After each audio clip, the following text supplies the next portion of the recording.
The Bible speaks of false pride or vanity. Pride is an honest evaluation of that which is good. Think with me as you listen to this tape. Could it possibly be wrong for me to say to my children, I am proud of the values which you have? Could it be wrong for me to say to my staff, I am so proud of the job that you do, the work that you are turning out? See, pride, I love the acrostic it forms. It is a personal responsibility in daily endeavors. Pride's important. First 15 years of my career, I was in direct sales. I've knocked on tens of thousands of doors in my lifetime.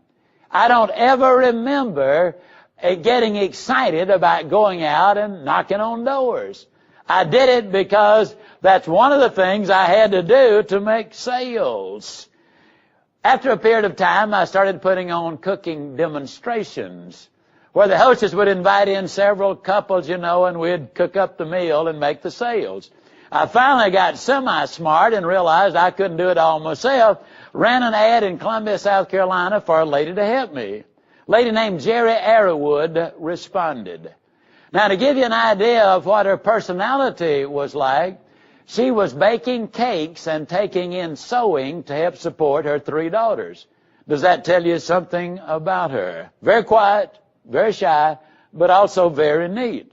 I told her what I wanted, and in essence, I wanted her to do the cooking, wash the dishes, clean the cookware, and clean the kitchen. I mean, a real top-level job.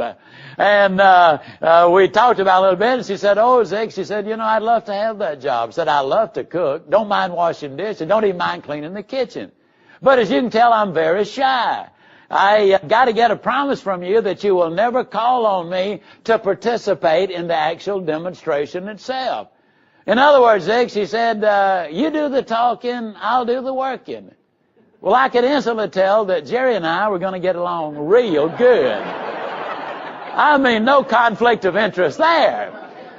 Well, we did for a couple of months. Then one night, my mouth overloaded my back. I made too many promises. I said, Jerry, you got to help me. What you want me to do? I want you to deliver these 6 sets of cookware I've sold and teach the husband and wife how to use it on their own stove. Now, virtually everybody who will ever listen to this is not going to be able to relate to my next statement.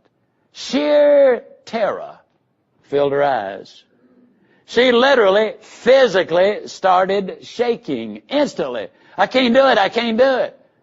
You can't do what, Jerry? I can't deliver that cookware and teach those people how to use it on their stoves. I said, Jerry, every night for the last 2 months, that's what you've been doing to the host and hostess. Yeah, but you're always here, and if I foul up, I know you'll bail me out. Jerry, it's not that big a deal. I didn't even come close to making that sale. I mean, she just wasn't buying any of it. We had a 25 to 30-mile drive back home, and it was very quiet. Then just as she started to get out of the car, she had been thinking about it, obviously, turned to me and she said, all right, I'll do it. I'm not going to sleep a wink tonight. I'll probably foul up the deal tomorrow. But you've stuck your neck out. You got the people's money. You told them it'd be delivered tomorrow. I don't want to hurt your reputation, so I'll do it. But I'm going to tell you something, Zig. If you ever do this again, said it's going to be your neck, it ain't going to be mine, I'm not going to ever do this again. I mean, she got out of the car, and I don't know if she slept that night or not. I know I didn't. The next night, I got one of the most exciting telephone calls I have ever gotten in my life. Came in about 9 o'clock. It took me about 40 minutes to get that introvert off the telephone.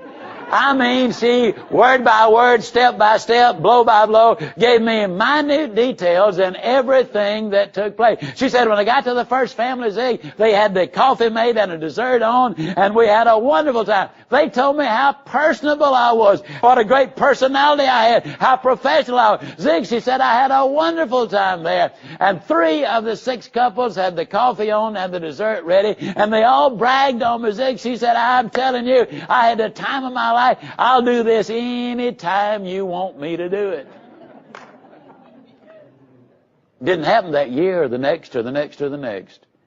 But a little less than 5 years later, Jerry Arrowwood was the vice president in charge of sales training internationally for a multi-million-dollar cosmetic company. You know what I believe? I believe with all of my heart there'll be tens of thousands of Jerry Arrowwoods who will listen to this tape. And they will rationalize, accurately so, if she can do it, I can do it too. Now I've got one major regret in this whole episode. And that is I did not retain the name and address of the first couple that she delivered that set of cookware to. I'm here to tell you that she approached that first home with fear and trembling. I'm here to tell you that she was in a mad dash. She couldn't wait to get to the second one. It's amazing what a word of encouragement will do. Somebody once said that a lot of people have gone a lot further than they thought they could because somebody else thought they could. That first couple had a profound impact. They're unsung heroes. They really did something for Jerry Arrowwood. Have you ever noticed, normally speaking, that when somebody says, I'm going to tell you something for your own good, then they tell you something bad? Did it ever occur to us that if we're going to tell somebody something good for their own good, that we ought to tell them something good for their own good? It's an old principle. Andrew Carnegie, 100 years ago, had 43 millionaires working for him. First great industrialist our society produced. And a reporter, 100 years ago, a millionaire was a rich dude. I mean, that sucker had money. And so a reporter got wind of it, who asked him, Mr. Carnegie, how on earth did you hire 43 millionaires? And Mr. Carnegie said, well, none of them were millionaires when I hired them. Then what did you do to develop them to the degree that they became so valuable to you, you could pay them so much money they became millionaires? And Carnegie taught us a great lesson when he said, you develop people in the same way you mine gold. When you go in a gold mine, you expect to move tons of dirt to get an ounce of gold. But you don't go in there looking for the dirt. You go in there looking for the gold. See, I happen to believe there's a gold mine inside of everybody that we deal with. I believe that people have got a great deal more inside of them than they realized. The Jerry Arrowwood story, you see, it took an awful lot of courage for her to take that first step. Courage is not the absence of fear. It's going ahead despite the fear. When she got that first round of applause, Shakespeare said, the applause of a single human being is of great consequence. When she got that, she liked it so much, she started doing other things. She became a student. She started learning. She became excited about growing in life. And when people are growing, then they are generally excited. When you're learning things, that's what creates the excitement. She was a very humble person. Now, humility is one of the great qualities of leadership. Now, that doesn't mean that when a person is humble that they think less of themselves. It simply means they think of themselves less. Over a period of time, Jerry's confidence grew, but it never turned to arrogance. You see, when you get arrogant, that's when Buster Douglas knocks out Mike Tyson. And for the benefit of those of you who are not fight fans, that's when Mike was the unbeatable heavyweight champion of the world, and Buster Douglas was almost a nobody. They weren't even betting on it because he was such a prohibitive favorite. And that was the last fight Buster Douglas ever won right there. What Jerry Arrowwood did was she retained her humility, she built her confidence, she worked very, very hard. She became that student, but she took what she had and developed it. That's one of the reasons I will say so many times to you, you need to listen to your tapes over and over. You see, they keep hope alive. When you hear these things going in your mind over and over, you're going to get a lift, and we're going to be talking about that more and more as we go. Throughout this series of recordings, I will say it, I bet you 50 times, that you can have everything in life you want if you'll just help enough other people get what they want. Now, I'm certain that when Jerry Arrowwood got out of the car that night to deliver that cookware, she wasn't thinking, well, Zig's been telling me I can have everything in life I want if I'll just help enough other people get what they want. And what I want to be is vice president in charge of sales training for that big old cosmetic company. And if I deliver these cookware sets, then I'll get to be the vice president in charge. Now, isn't that insane? She did it because it was the right thing to do. I was in a jam. She felt a loyalty to me and a concern for me as a friend and as her employer. It's a philosophy I'm talking about. I'm not talking about a tactic. Now let me ask all of you a question. How many of you in this live audience, and those of you listening to this tape, how many of you consider yourself to be honest and at least reasonably intelligent? Can I see your hands, please? All right?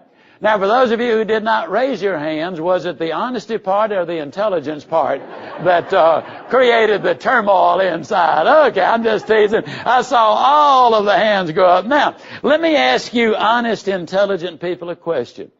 How many of you, as a general rule, get more work done on the day before you go on vacation than you normally get done in 2, 3, even 4 days? Can I see your hands, please? All right. Now, if we can figure out why and how and repeat it every day without working any harder, does it make sense that you'd be more valuable to yourself, your company, your family, and your community? Does that make sense? Answer is yes. I help you with the tough ones, okay? No question about it. Yes, it does make a whole lot of sense. So let's see if we can do a little exploring and find out why.